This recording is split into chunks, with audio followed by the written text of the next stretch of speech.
आश्चर्यचकित कर देने वाली बात यह है कि जब वो विग्रह यहाँ पर लाया गया तो उसी समय पीछे पीछे एक नाग भी आए। तो एक बार फिर से मैं आपके सामने हूँ और इस वक्त मैं खड़ा हूँ देवभूमि हिमाचल प्रदेश में। जिला मंडी है और मंडी से ऊपर जो ऊपरी घाटी है जिसका नाम है जंजैहली, जंजैहली से ही थोड़ा सा दूर ये जो अभी जो ये पर्वत है इसको यहाँ पे धार कहते हैं, तो इसका नाम है शट्टाधार। तो आज मैं आपको शट्टाधार के बारे में ही कुछ बताने वाला हूँ। और मेरे पीछे आप देखेंगे एक सुंदर सा मंदिर नजर आ रहा है। तो ये मंदिर किस देवता का है उसके बारे में भी मैं आपको थोड़ी सी जानकारी दूंगा। और इसके साथ ही ये है हिमाचली टोपी। तो बड़ा ही सुंदर सा स्थान है ये। अगर आप चारों तरफ देखेंगे तो बहुत ही ऊंचाई पर हम हैं।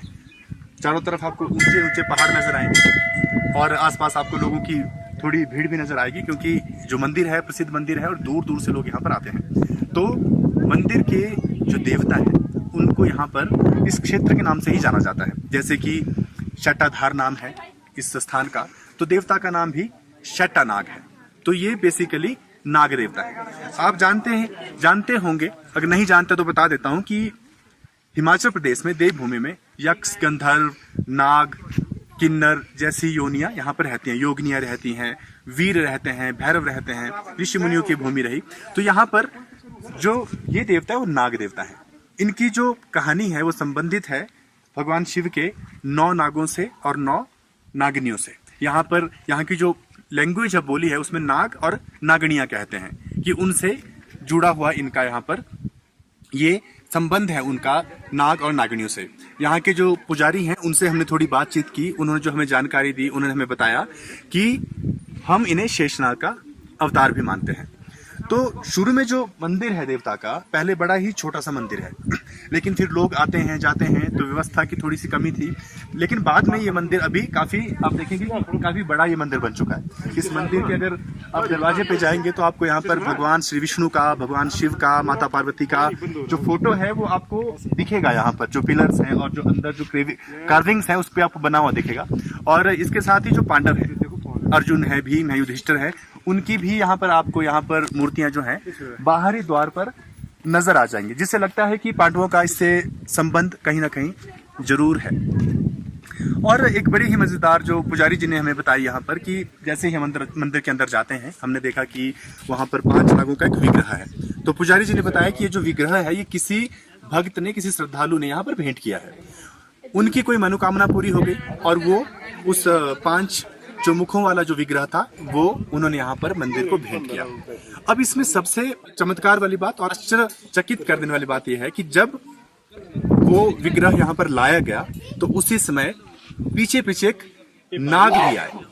एक नाग आए और चलते हुए मंदिर के अंदर चले गए। और जैसे वो अंदर चले गए, अंदर जाके वो अदृश्य हो गए या मान लो कहीं गायब हो गए। उसके बाद उनको किसी ने नहीं देखा। और जैसा कि जो पुजारी जी हैं अंदर, उन्होंने मुझे बताया कि ये घटना हमारी आंखों के सामने हुई है, मेरे सामने हुई है। जब ये भेंट दी गई थी तो पीछे से जो नाग देवता हैं वो पीछे पीछे आ गए। तो इसका मतलब यही है कि जैसे ही श्रद्धालु ने विग्रह अंदर स्थापित किया तो उसके साथ ही नाग देवता भी उनके साथ अंदर प्रविष्ट हो गए, यानी कि जो उन्होंने भेंट की उसके साथ शक्ति भी प्रवेश कर गई। तो बड़ी ही सुंदर घटना है। और इन नाग देवता के बारे में ये भी कहा जाता है कि इन्हें मदिरा, मांस जैसी चीजें बिल्कुल पसंद नहीं है। यानी कि अगर आप सेवन करते भी हैं तो अगर मंदिर आए तो कभी भी ऐसी वस्तुओं का सेवन नहीं करना चाहिए, क्योंकि नाग देवता रुष्ट हो जाते हैं। और रुष्ट हो जाते हैं तो फिर आसानी से मानते भी नहीं हैं और फिर सजा भी देते हैं। लेकिन फिर भी देवता हिमाचल प्रदेश के हों, चाहे उत्तराखंड के हों या भारत भूमि में कोई भी देवता हो, बड़े ही भोले माने जाते हैं, आसानी से मान जाते हैं। तो देवताओं के बारे में हमने यही समझा है। ये मंदिर है और इसका जो मूल स्थान है, अगर आप हिमाचल में आएंगे तो आप देखेंगे कि जो देवता का एक मूल स्थान होता है जहाँ पे वो प्रकट होता है, तो मूल स्थान यहाँ से थोड़ा नीचे है, पत्थर है, वहाँ पर आपको कुछ चुनियाँ मिल जाती हैं, तो वहाँ पर मूल स्थान है, उसके बाद निर्मित किया गया है। तो जो मूल स्थान है, जो पुजारी जी ने हमें बताया कि वहाँ पर एक नाग कभी कभी प्रकट होता है जिसके 3 सिर हैं।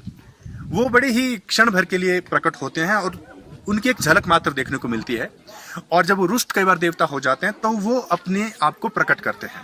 उसके बाद फिर देववाणी के माध्यम से देवता से बात की जाती है। अगर कोई भी समस्या होती है तो देवता अपने भक्तों को, लोगों को उस विषय में बताते हैं। नाग देवता के बारे में ये भी बताया कि ये देवता बीमारी के भी देवता हैं, यानी कि ये बीमारियों को काटने के भी देवता हैं। अगर किसी को किसी भी प्रकार की बीमारी होती है तो देवता के पास आते हैं, यहाँ पर प्रार्थना करते हैं कि हमारी बीमारी दूर हो जाए, तो देवता शीघ्र ही उस बीमारी से आपको छुटकारा देते हैं। और दूर दूर से यहाँ लोग आते हैं, जैसे अमेरिका तक से लोग यहाँ पर आते हैं, टूरिस्ट आते हैं।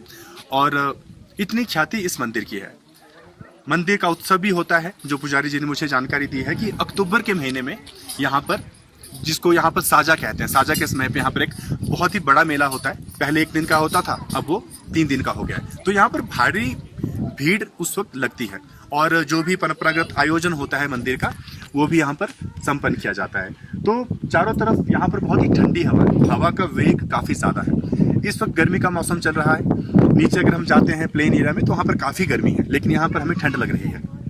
आप कैमरा पे देख पा रहे हैं, लेकिन अगर यहाँ होते तो यहाँ का नज़ारा बड़ा ही अलग था।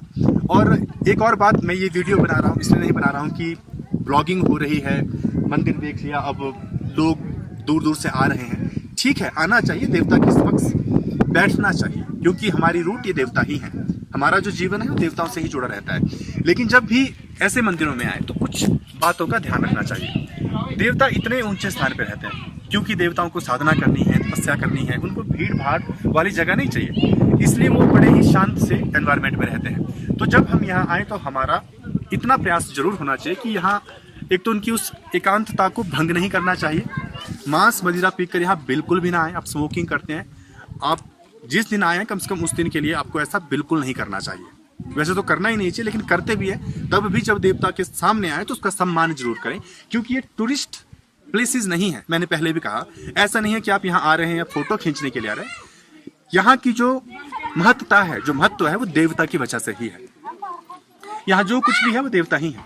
तो आप यहाँ देवता के लिए आते हैं, तो इसलिए देवता का सम्मान होना चाहिए। ऐसा कुछ नहीं होना चाहिए जिससे देवता का अपमान हो। ये बहुत ही गलत बात है। और यहाँ पर सफाई का भी ध्यान रखा जाना चाहिए।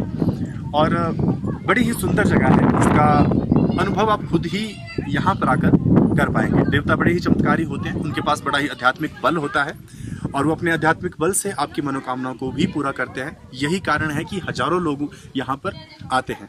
और बहुत से लोगों के कुल देवता भी, ये जो देवता हैं वो होते हैं, जैसे कि जो आसपास के जो गांव होते हैं, जो लोग यहाँ पर रहते हैं, उनके कुल देवता होते हैं। और शायद कारण यही रहता है कि जो देवता जहाँ स्थापित होते हैं उसी के आसपास उसको मानने वाले लोग भी रहना शुरू कर देते हैं और वहाँ पर गांव बस जाता है। इसी तरह से आप पूरे हिमाचल में जाएंगे, जहाँ भी देवता या देवी कोई प्रकट होती है, उसको मानने वाले भक्त लोग उसी की सेवा करने के लिए उसी के आसपास अपना बसेरा बना लेते हैं। यानी कि अगर देखेंगे तो हमारे जो रूट्स हैं वो देवी देवता ही रहे, उसी के साथ हमारा जीवन चलता था।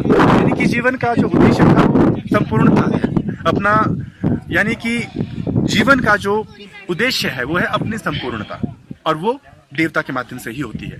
हमारा और देवताओं का बड़ा ही घनिष्ठ संबंध रहा है। तो ये हमारी रूट है, हमारे जीवन का उद्देश्य भी है अपने आप को कंप्लीट कर लेना।